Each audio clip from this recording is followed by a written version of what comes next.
Existen tantas cooperativas como necesidades tengamos para satisfacer. El sector de la economía social y solidaria se presenta como la alternativa más viable en contexto de crisis. Aquí en Caminos Cooperativos te mostramos la realidad de todas ellas. Bienvenidos a una nueva emisión de Caminos Cooperativos, el resumen semanal de noticias del sector de la economía social y solidaria.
En el INAES se presentó el libro de Empresas Recuperadas de Argentina.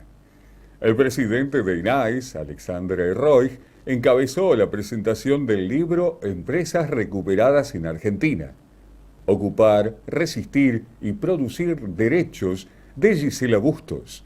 El mismo se llevó a cabo en el auditorio Mario Cafiero del INAES. Compartimos las imágenes de tan trascendental acontecimiento. Muy buenas tardes a todas, a todos. Primero, mis más sinceras disculpas. Desgraciadamente, la vida de funcionario es una vida con un reloj roto y que está en manos de otro. Aparte, así que les pido mil disculpas por esa espera. Eh, Dicho eso, qué alegría estar presentando este libro ahora de la compañera, la amiga Gisela Bustos, con la que venimos llevando adelante distintas luchas en distintos espacios hace ya casi 20 años. Hace 20 años, 19 para ser más preciso. Algunas cuestiones así, no puedo no aprovechar este momento y viendo la bandera de la Mesa Reconquista como para no recordar aquellos años en la 19 de diciembre. Ahí lo veo al compañero Enrique, a Lalo, a todos los compañeros de la mesa, donde, por lo menos en lo personal, aprendí mucho de todas las luchas que están plasmadas en este libro, con lo cual la mejor forma de presentar un libro es en primer lugar agradecer, porque un libro plasma, sintetiza, deja obra, deja obra para el presente, para el futuro. La textualidad es justamente lo que diferencia la prehistoria y la historia, ¿no? Bueno, dejar historia, dejar huella, dejar obra, está en la posibilidad de escribir un libro, de plasmar una investigación, de plasmar una reflexión, y una reflexión que en el caso de Gisela, aparte, es una reflexión colectiva, es una acción colectiva, es una trabajadora escribiendo.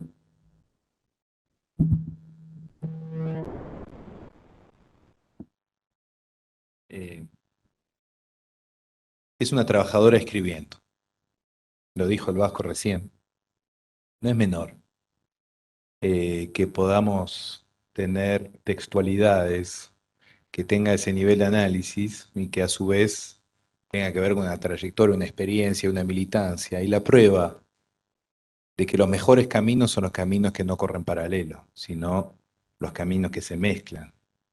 En una sociedad donde nos tratan de decir que la política, que la militancia, que la intelectualidad, que la gestión, todos tienen comas entre ellos. Con nosotros lo que planteamos es que tiene un guión entre ellos. Y agreguémosle la escritura, la militancia, la política, la gestión, la escritura, la reflexión. Y los autores son autores en la medida que tienen la capacidad de escribir lo que hace, piensa un colectivo. Eso es el gran autor, el que plasma. No es alguien que crea en abstracto en su escritorio, sino el que logra plasmar una historia, su historia, nuestra historia, ¿no? Al punto donde se van diluyendo el nosotros, el yo, y eso es el gran logro que tiene este libro, uno de los tantos grandes logros que tiene este libro, que aparte hace un desplazamiento. Además de ser como es ahora, como debe ser un pretexto para pensar. Además de dejar obra, es un pretexto para pensar, para actuar, para militar, para seguir, para reforzar, para dejar un mojón, para pisar. Es como un escalón, un libro sobre el cual pisamos y sentimos que pisamos más firme porque ya está. Hay una base, como el cimiento. No dice, ah, para atrás no. El libro tiene esa cosa de la construcción. Por eso se siguen escribiendo libros. Acá está el compañero Coco Mandukian y agradecemos a SICUS también por la publicación y el compromiso del Coco y de SICUS y de sus sucesores que aparecen en el momento adecuado. Les agradecemos por contribuir a dejar esos ladrillos, esos cimientos y esas bases. Decía, pero además el libro opera una torsión, que es la idea de recuperar el lema de ocupar, resistir y producir, pero además de ocupar, resistir y producir, derechos. Y eso para mí tal vez es el señalamiento más profundo a la autocrítica que se deben hacer los gobiernos populares en los últimos 20 años. Fíjese la diferencia entre producir derechos y ampliar derechos. Ampliar derecho implica tomar lo que ya existe y extenderlo. Es lo que ha hecho en general los gobiernos populares. Lo que hay que hacer es producir derecho, que es distinto, porque implica asumir que hay que crear algo nuevo. Ampliar es tomar lo viejo y generalizarlo. Es bueno, es mejor. La UH es una ampliación, por ejemplo. Es una ampliación de un derecho preexistente. Producir un derecho es asumir que hay una realidad nueva. Y eso es justamente lo que ha hecho el movimiento de empresa recuperada. Es señalar una realidad nueva. Y que por ende los derechos que hay que producir después de ocupar y resistir no son los mismos derechos, no tienen la misma fuente que los anteriores. Porque la fuente de los derechos anteriores tenía que ver con la relación de dependencia. Y ahí de lo que se trata justamente es cuáles son los derechos de la autogestión. ¿Qué derecho se produce en la autogestión? Entonces eso implica asumir que si hay algo en lo cual todavía no terminamos de asumir, que para producir derecho para los trabajadores es necesario asumir que la fuente de los derechos no son liberales, que no son los individuos que tienen derechos, sino que son colectivos que conquistan derechos. Y los colectivos conquistan derechos sobre la base de un conflicto. Por eso se produce la producción en su conflicto. Por eso los derechos se producen, no se amplían. Insisto sobre eso porque está muy instalado en nuestro sentido común progresista de que la ampliación de los derechos. Sin embargo, tenemos que producirlos y asumir esa novedad. Y eso es lo que plantea este libro, que lo analiza sobre la base de la historia, del recorrido, de la trayectoria, de la experiencia. ¿Cómo se producen esos derechos? Las empresas recuperadas fueron por lo menos las primeras que le plantearon con tanta claridad. Cuando hay una quiebra, que es el fracaso del capital, o la estrategia del capital para no hacerse cargo de sus deudas, depende cómo lo veamos, hay cuatro grandes deudas: los bancos, los estados, los proveedores y los trabajadores. Gran pregunta política: ¿cuál es la jerarquía de esas deudas? ¿A quién se le debe primero?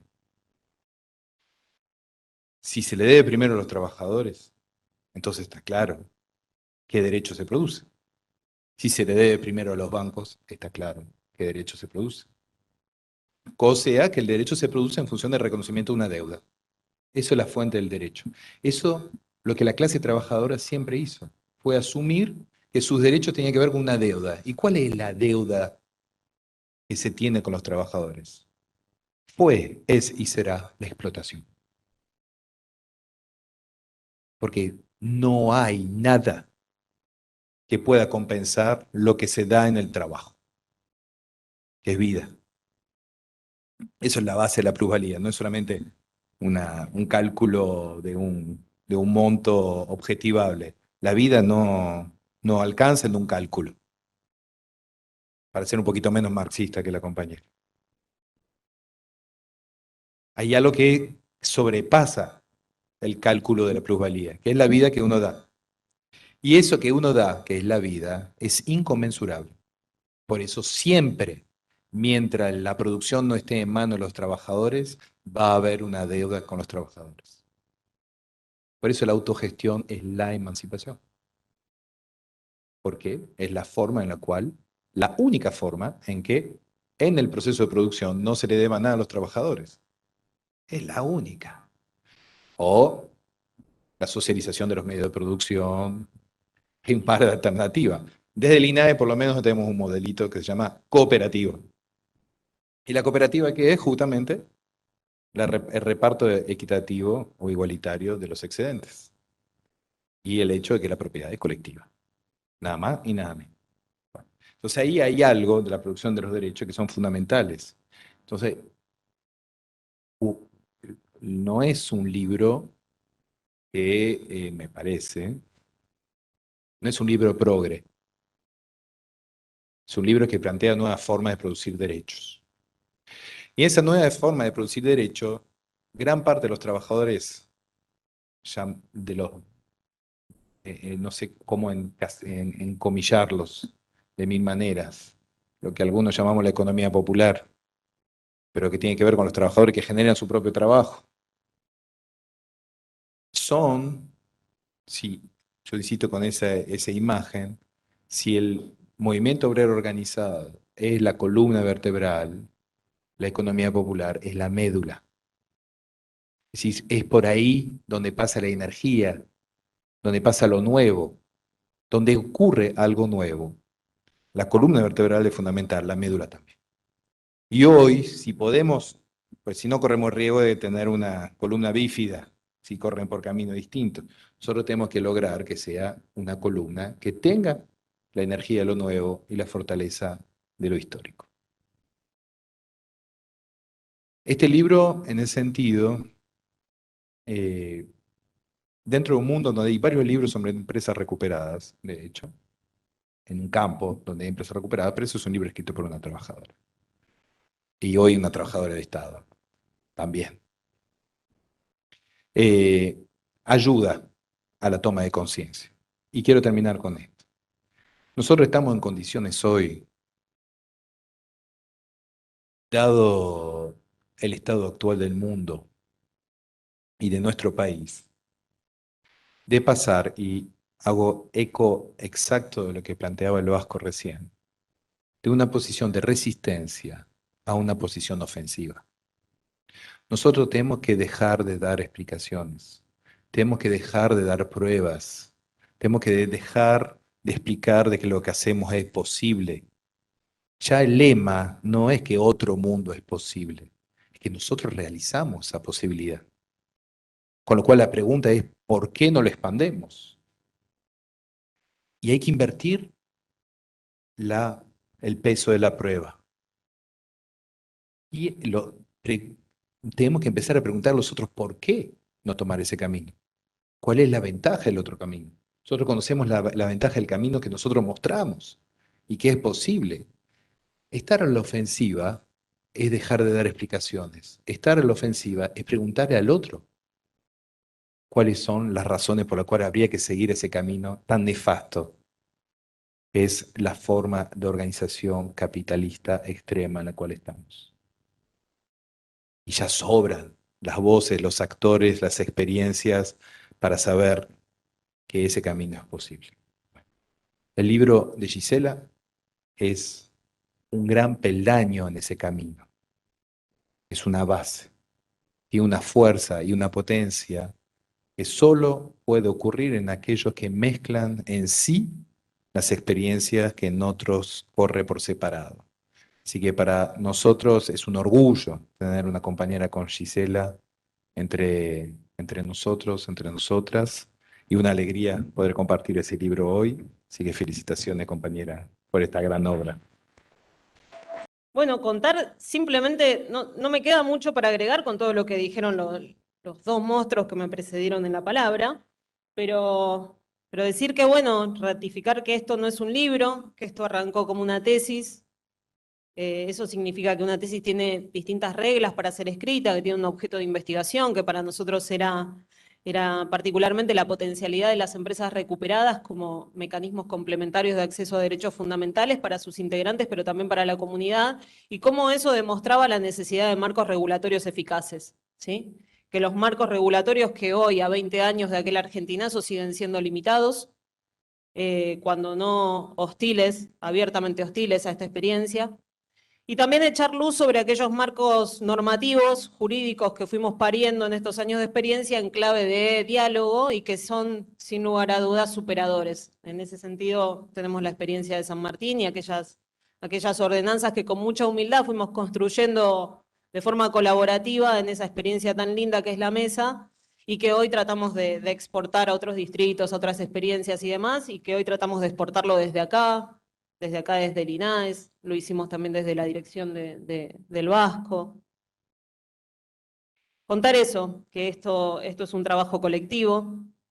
Nunca tuvo la idea de ser un libro que fuera escrito en primera persona del singular, porque nada en nuestra experiencia está escrita o se construye en primera persona del singular, nada. Es un trabajo colectivo, de hecho tuvimos alguna discusión con la editorial o con algún otro compañero sobre si poner el nombre o no de la supuesta autora. Había que ponerlo, pero lo cierto es que yo no soy la autora del libro. A mí me tocó recopilar, reconstruir, traducir, como nos toca hacerlo en los expedientes judiciales.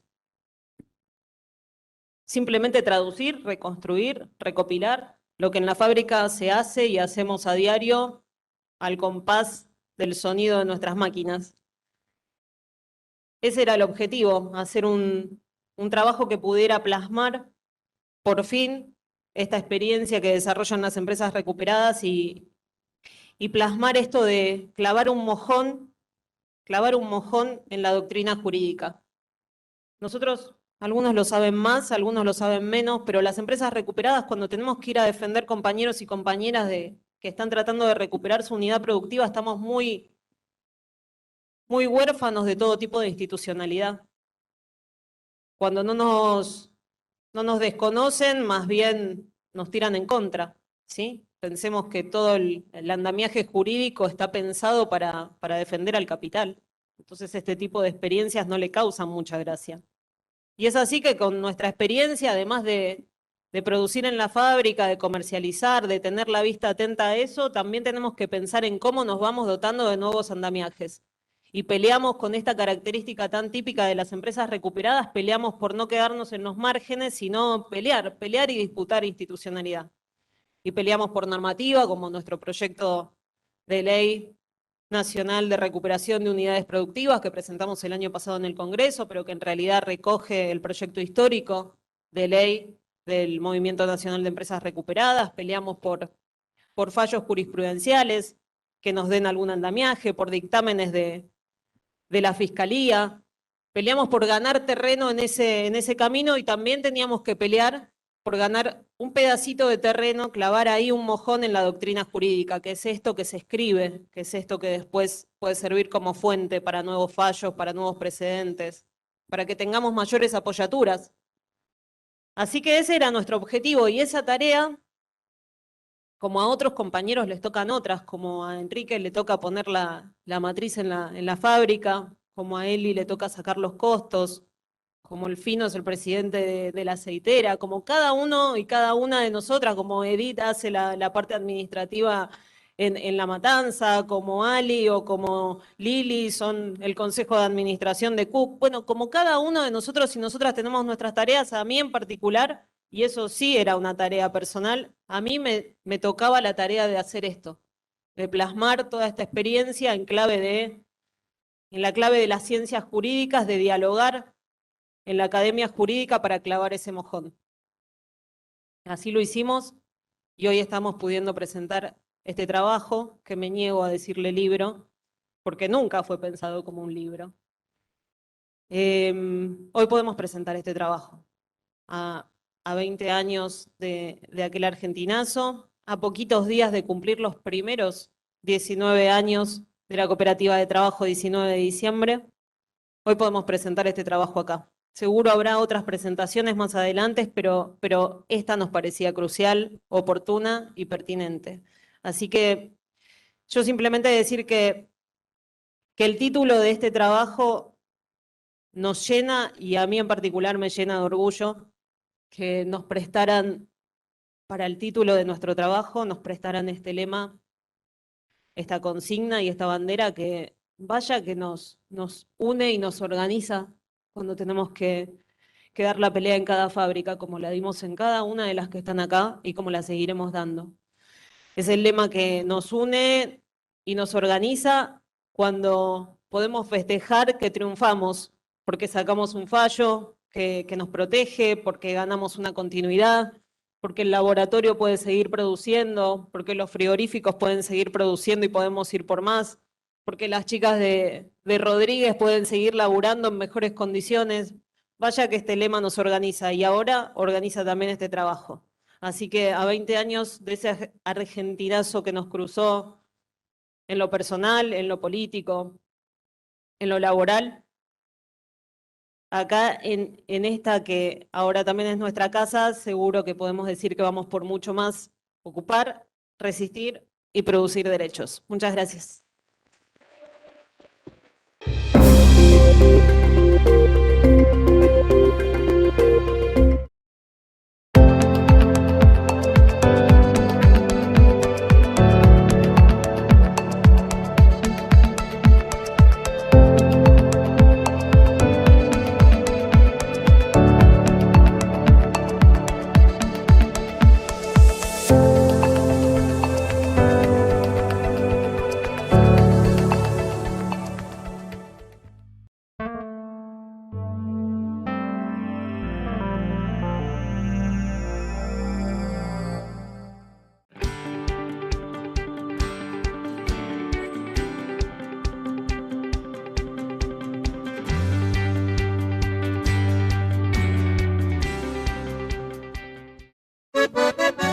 Nunca estás solo si te acompaña tu canción favorita y un mate con yerba Playadito. Colonia Liebig, La Correntina, departamento de Ituzaingó. Playadito, la del paquete amarillo. Al oro verde de tus yerbales. Playadito, la tradición que se comparte.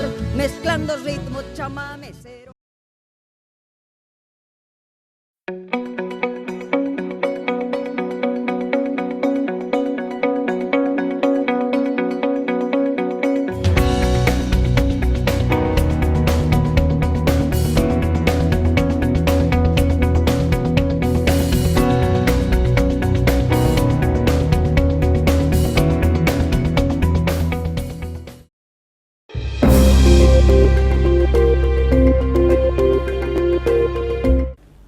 Se mantiene la presencia argentina entre las primeras 300 cooperativas del mundo. La Asociación de Cooperativas Argentinas, el Banco Credicop, Agricultores Federados Argentinos y el Grupo Sancor Seguros están entre las 300 cooperativas de mayor facturación en el mundo. El dato surge del Monitor Cooperativo Mundial, presentado durante el 33º Congreso Cooperativo Mundial que se llevó adelante en Seúl, Corea del Sur. El informe clasifica a las entidades de acuerdo a dos criterios: por facturación total o por facturación según el PBI per cápita de cada país. En ambos casos, al igual que en años anteriores, la mayoría de las grandes entidades se ubican en los países más industrializados. De acuerdo con la facturación total, los primeros 3 lugares los ocupan el Groupe Crédit Agricole de Francia, el Groupe BPCE del mismo país y el Rewe Group de Alemania. El ranking, que toma en cuenta el PBI per cápita, tiene en el podio al IFCO de India, nuevamente al Grupo Crédit Agricole de Francia y al Gujarat Cooperative Milk Marketing Federation, también de India. El presidente de Cooperari de la ASI, Ariel Huarco, sostuvo que el monitor es un instrumento clave para dar cuenta del poder económico del movimiento cooperativo a escala global, lo cual se traduce en oportunidades de desarrollo sostenible para millones de personas. Cooperativas reclaman que se extienda y actualice el respaldo del Estado de la línea COVID. La Confederación Argentina de Trabajadores Cooperativos Asociados solicita que se amplíe la línea COVID por 6 meses más y se actualicen los montos.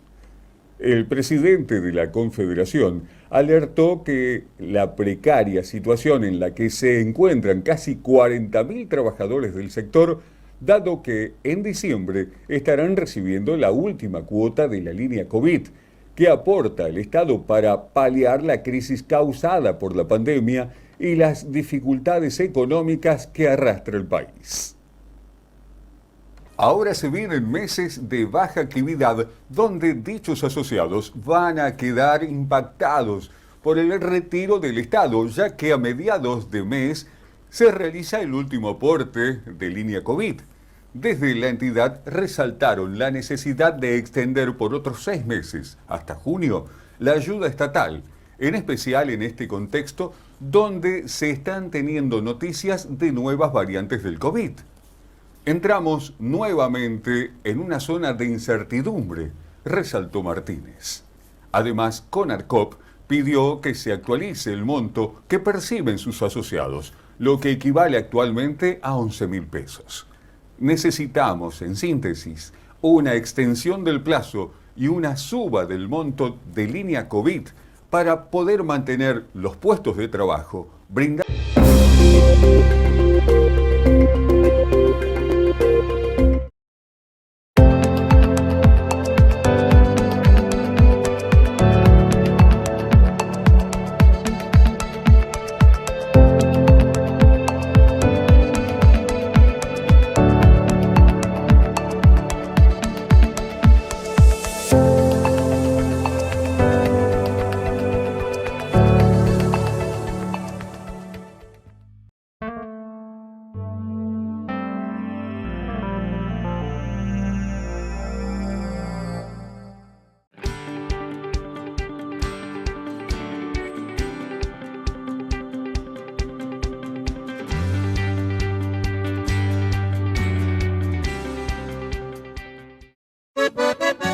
Nunca estás solo si te acompaña tu canción favorita y un mate con yerba Playadito. Colonia Liebig, la Correntina, departamento de Ituzaingó. Playadito, la del paquete amarillo. Al oro verde de tus yerbales. Playadito, la tradición que se comparte.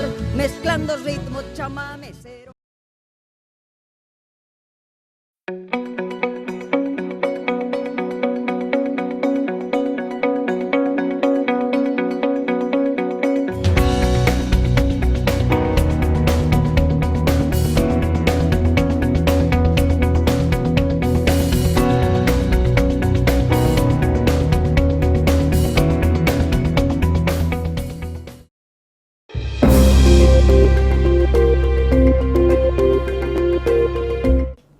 Concluye así una nueva emisión de Caminos Cooperativos, el resumen semanal de noticias que te muestra la realidad del sector cooperativo y la economía social y solidaria. Nos vemos en 7 días. Hasta la semana que viene.